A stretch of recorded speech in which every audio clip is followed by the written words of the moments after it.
few months ago, I wrote a story called Between the Lines.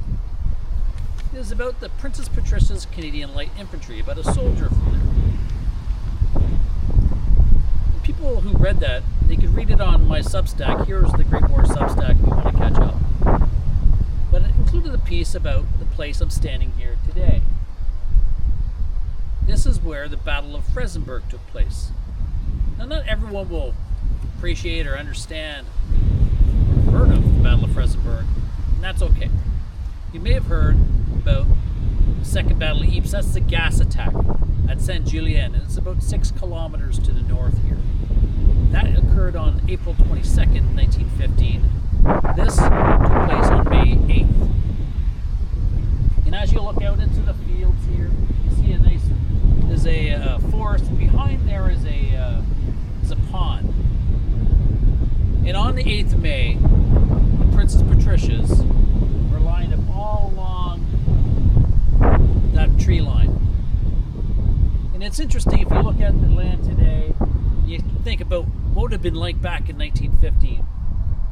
Well, it'd be like this, because they really hadn't blown the crap out of it yet. The trees could have been starting to be damaged, but they really hadn't dug trenches. It was early in the war.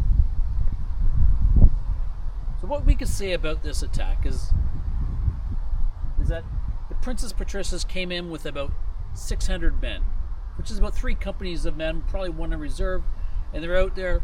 And on the 8th, they were attacked by the Germans.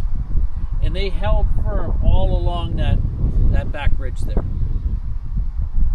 And in the 8th, if you think about it, was like on the 8th of May, it was an old-fashioned slaughter. Artillery shell after artillery shell after artillery shell, and they didn't have trenches to lie into, climb into. They were just pretty much digging at the earth, trying to survive. And incredibly, of the 592 men who came in, they lost 392 to casualties in that battle. 175 of them were killed, all way out here.